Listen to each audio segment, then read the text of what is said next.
Hello friends, stock बडी channel में आपका स्वागत है। देखिए, आज हम किसी स्टॉक के बारे में बात नहीं करेंगे। हम काफ़ी स्टॉक के बारे में बात कर चुके हैं, पर फ़िलहाल की जो कंडीशन है वो हमारी इकनॉमी की है, हमारे देश की, इंडिया की इकनॉमी कैसी है फ़िलहाल, और जो कंडीशन चल रही है फ़िलहाल के लिए मार्केट में, जो रिज़ल्ट आ रहे हैं और कितने ख़राब रिज़ल्ट आ रहे हैं। जीडीपी की भी अभी हाल ही में रिपोर्ट आई है, आपको पता है सभी को। और उसके बाद भी जो है वो मार्केट अपसाइड ही दिखा रही है, डाउन साइड नहीं दिखा रही है, जो कि बिल्कुल ऑपोजिट है। तो उसी के बारे में बात करेंगे आज हम। और उससे पहले फ्रेंड, रिक्वेस्ट है कि अगर आप मेरे चैनल पे फर्स्ट बार विजिट कर रहे हो तो मेरे चैनल को प्लीज़ लाइक कीजिए, सब्सक्राइब कीजिए, शेयर कीजिए अपने फ्रेंड्स के साथ। तो चलिए फिर बात करते हैं आज हम। देखिए, आप सभी को पता होगा कि जब कोविड-19 आया था मार्च के टाइम में, तो आरबीआई ने कहा था कि देखिए, जो ये कंडीशन है ये वी शेप में पूरी हो जाएगी हमारी। वी शेप मतलब आप समझते होंगे कि मार्केट का एकदम से गिरना नीचे और फिर दोबारा से उसी सिचुएशन में आ जाना। बट एक्चुअली उन्होंने बोला था कि जो मार्च, अप्रैल और मई का जो क्वार्टर रहेगा वही ख़राब रहेगा, और उसके बाद जो आगे के रिज़ल्ट होंगे वो अच्छे आने लग जाएंगे। बट एक्चुअली में अब हो क्या रहा है आप सभी को पता है। देखिए, सबसे पहले हम बात करते हैं अपनी जीडीपी की। देखिए, आप सभी को पता होगा 23.9 के हिसाब से माइनस में हमारी जीडीपी आई है। जीडीपी का माइनस का मतलब है कि जो हमारे में प्रोडक्शन जो थी वो 23% माइनस हो चुकी है, यानी कि जो हमारी जीडीपी है वो श्रिंक हो चुकी है। तो श्रिंक का मतलब आप समझते ही होंगे कि हमारी जो जीडीपी है वो जिस तरीके से आने वाले टाइम में डेवलप होनी चाहिए थी। चलो मानते हैं हम कि कोविड-19 था, कंडीशन ख़राब थी, और जो बड़े बड़े एनालिसिस हैं उन्होंने भी कहा था कि जीडीपी हमारी श्रिंक होगी। बट उन्होंने जो श्रिंक होने की एक लिमिट बताई थी वो लिमिट 19 से 20% थी, और आप देख सकते हो कि उसके जो लिमिट उन्होंने बताई थी वो लिमिट भी पार कर चुकी है जीडीपी, और इतनी माइनस में है। और मुझे लगता नहीं है कि ये जो रिकवरी है वो बड़ी जल्दी सही होगी या पूरी होगी। पर उसके बावजूद भी जो मार्केट है वो अप मूव दिखा रही है। और प्रॉब्लम ये है कि रिटेल निवेशक जो है उसको प्रॉब्लम ये आ रही है कि वो समझ ही नहीं पा रहा है। उसे लग रहा है कि तेज़ी है मार्केट में। एक्चुअली में देखिए, किसी को भी नहीं पता है कि मार्केट यहाँ से डाउन साइड जाएगी या ना जाए, क्योंकि बाकी जो कंट्री हैं वो रिकवरी कर चुकी हैं और बहुत अच्छी रिकवरी कर चुकी हैं। तो हमें नहीं पता कि ये रिकवरी अच्छी करेगी, जल्दी करेगी, कैसे करेगी, क्योंकि देखिए और देशों के अकॉर्डिंग हमारा जो देश है वो बहुत बड़ा देश है। तो आप समझ सकते हो कि जो जीडीपी है वो -23 में, जो मतलब एनालिसिस थे जो जीडीपी के बारे में बता रहे थे, आरबीआई बता रहा था, उस हिसाब से जो जीडीपी है वो बहुत ज़्यादा आई है जीडीपी। और फिलहाल की जो कंडीशन है, जो रिज़ल्ट आ रहे हैं कंपनियों के, प्राइवेट कंपनियों के, आप सभी को पता होगा कि जो ये कंडीशन है ये कंडीशन हमारी 1957 में, यानी कि आज से 4 बारी पहले भी आ चुकी है ये कंडीशन। सेम 1957 से 1958 में आई थी ये कंडीशन, और 1965 से 1966 में आई थी। उसके बाद 1972 से 1973 में आई थी ये कंडीशन, और अब ये 1979 और 1980 के बीच में भी आई थी, और अब ये 40 साल के बाद ही दोबारा से ये कंडीशन आई है जिसमें जीडीपी का हमारा ये हाल हुआ है। आप ये डेटा चेक कर सकते हो। और मार्केट में ये चल रहा है कि जो रिटेल निवेशक है वो पूरी तरह से जांच पड़ताल करके इन्वेस्टमेंट नहीं कर रहा है, और इन्वेस्टमेंट कर रहा है वो प्रॉपर तरीके से पूरी कर रहा है। और आप सभी को पता है कि अगर यहाँ से मार्केट गिरी, जो हमें नहीं पता कि गिरेगी या नहीं गिरेगी, देखिए कंडीशन कुछ और बता रही है, और जो हमारे जो रिज़ल्ट हैं कंपनियों के, हमारी जीडीपी है वो हमें कुछ और बता रही है। तो आप देखिए, बिल्कुल ही ऑपोजिट हो रहा है। और आपको पता है कि वहाँ पे अमेरिका का बैंक, सेंट्रल बैंक, और यहाँ पे ये हमारा बैंक, देखिए किस तरीके से मार्केट में लिक्विडिटी लाने के लिए कितना पैसा फेंक रहे हैं। ठीक है, और रिटेल निवेशक भी पूरा पूरा साथ दे रहा है इसमें।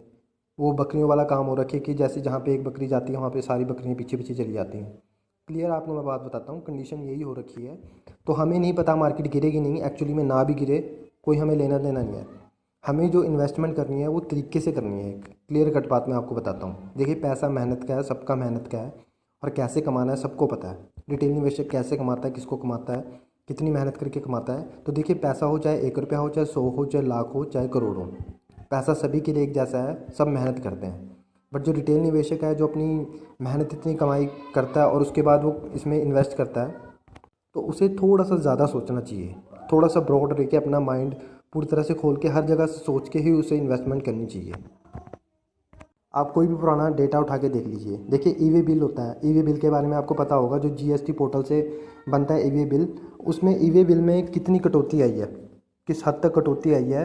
ई वे बिल आपको पता होगा 50,000 से ज़्यादा की जो बिलिंग होती है, 50,000 तक बिलिंग होती है, उसका ई वे बिल बनता है। और उसमें इतनी बड़ी मात्रा में गिरावट आई है, तो आप समझ सकते हो जो इंडस्ट्री का जो काम है वो किस तरीके से नीचे जा रहा है। तभी ई वे बिल में इतनी प्रॉब्लम आई है। जीएसटी पोर्टल से आपको मैं बताता हूँ, जैसे हम किसी भी कोई भी चीज़ है, कोई इंडस्ट्री से सामान खरीदते हैं, किसी भी चीज़ का सामान खरीदते हैं, तो अगर हमारा बिल 50,000 से तक और 50,000 से ऊपर बनता है तो हमारा ई वे बिल बनता है जीएसटी पोर्टल के थ्रू।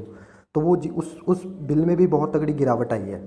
आरबीआई ने जो बताया था, जो मार्च अप्रैल मई में वी शेप का काम बताया था, वो देखिए वी शेप प्रॉपर तरीके से नहीं आई है जो हम सोच रहे थे।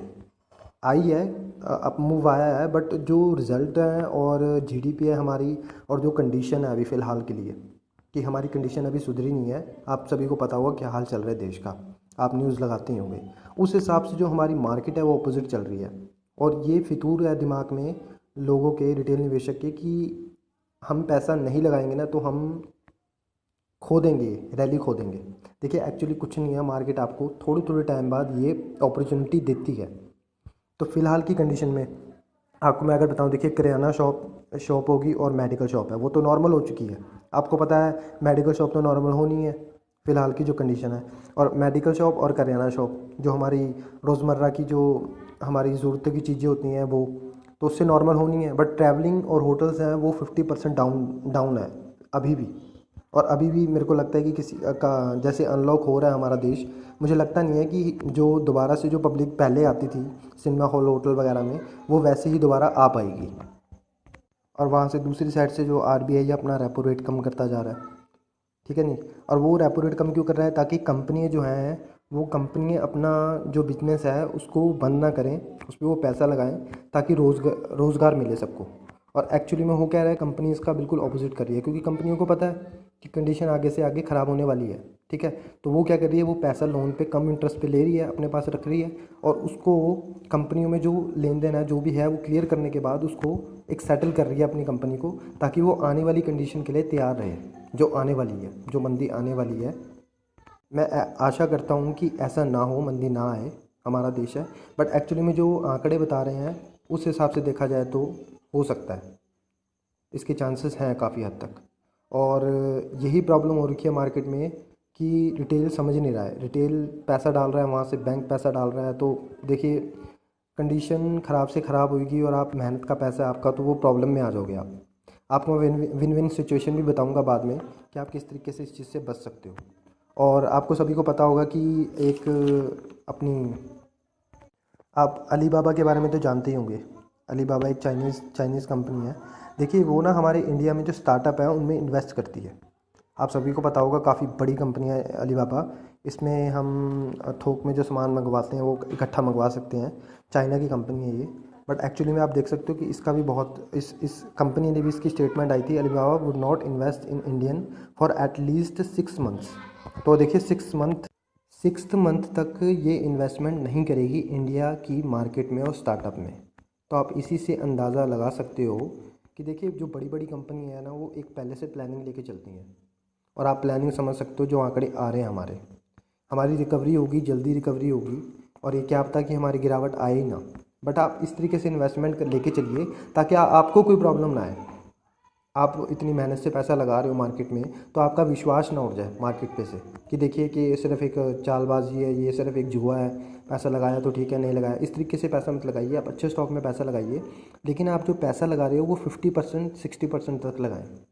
वो मैं इसलिए कह रहा हूँ कि देखिए अगर यहाँ से कोई गिरावट आती है, कितनी गिरावट आए मुझे नहीं पता, आपको मैंने पहले भी कई वीडियो में क्लियर कर रखा है कि नवंबर तक तो कोई गिरावट पॉसिबल नहीं है, जहाँ तक मुझे लगता है। देखिए मार्केट कुछ भी हो, मार्केट तो कल ही गिर सकती है, कुछ नहीं कह सकते मार्केट के बारे में, और क्या पता ना गिरे। बट जो मुझे लगता है आंकड़ों की जो देखने के बाद जो हाल चल रहा है, और वहाँ पे आपको पता ही है कि अमेरिकी बाज़ार को हमारा बाज़ार काफ़ी फॉलो करता है। तो वहाँ पे आपको पता है कि कितना पैसा ला के मार्केट में कितनी लिक्विडिटी पैदा कर दिया उन्होंने, और उसको फॉलो कर रही है हमारी मार्केट, हमारा stock market, NSE BSE Sensex हो गया ये सब। तो आप देख सकते हो कि ये फॉलो करता है, और वहाँ पे वो पैसा जो है पानी की तरह आ रखा है मार्केट में। और यहाँ पे है जो है आरबीआई के थ्रू रेपो रेट कम होगी, तो वो एक कारण है। तो उस कारण अभी तो कोई शार्प जो फॉल आने वाला मार्केट में वो ऐसा कुछ नहीं है नवंबर तक, जब तक कि मैं कई वीडियो में पहले ही बता चुका हूँ, वोट जो इलेक्शन होने हैं वहाँ पे अमेरिका में, तब तक। ठीक है ना। तो आप बिंदास इस स्विंग का मज़ा लीजिए, 50-60% इन्वेस्ट कीजिए, आपको प्रॉफिट होता है प्रॉफिट लीजिए, और नहीं होता थोड़े टाइम वेट कीजिए, क्योंकि नवंबर तक तो आप मज़े लीजिए बस इसके स्विंग के। लेकिन आप टोटली इन्वेस्टमेंट मत कीजिए 100% करके, क्योंकि अगर यहाँ से फॉल आ गया, जो हमें लगता है, हम पक्का नहीं कह रहे हैं, अगर फॉल आ गया तो आपको नुकसान ना हो, आपके पास ऐसा ना हो कि आपके पास पैसा है ना बचे, उस अपॉर्चुनिटी को मिस कर जाओ आप। जिसने भी जब अभी ये मार्केट अभी मार्च में गिरी थी, देखिए कई बंदों ने वो इन्वेस्टमेंट के तौर पे देखा कि बहुत अच्छा मौका है, और कई बंदों ने वो डरे हैं और अपना पैसा मार्केट से निकाला है। डिपेंड करता है कि आप क्या सोचते हो और किस तरीके से मार्केट को लेते हो, आपका प्रॉफिट इस पे डिपेंड करता है। तो इसलिए मेरा कहने का मतलब सीधा सीधा ये है कि आप मार्केट में थोड़े से तेज़ रहिए, न्यूज़ पे थोड़ा सा ध्यान दीजिए, छोटी मोटी न्यूज़ पे नहीं, वो मार्केट को अप डाउन थोड़े टाइम के लिए लेके जाती हैं।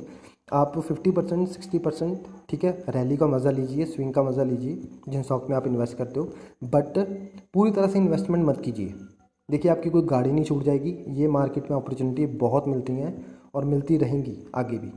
बट आप ये मत सोचिए कि यहाँ से मार्केट ऊपर जा रहा 1000 पॉइंट 1500 पॉइंट चढ़ गया तो हमारी रैली छूट गई। आप 50% इन्वेस्ट कीजिए, 50% से आप रैली का मज़ा लीजिए, आपको जब तक लगता है ठीक है, जब तक आपको नहीं लगता है, आपकी खुद की एनालिसिस अच्छी है, तो आपको लगता है कि यहाँ से मार्केट अगर थोड़ी बहुत गिरती भी है, करेक्शन आने की है संभावना, तो आप 50% बाहर लीजिए अपना।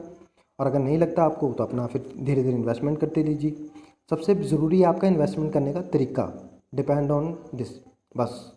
आप इसके अलावा कुछ मत कीजिए, आप इन्वेस्टमेंट का तरीका देखिए कहाँ पे आप करते हो कहाँ पे नहीं, और आपको 100% प्रॉफिट होगा। तो फ़िलहाल की कंडीशन मैंने आपको बता दी है।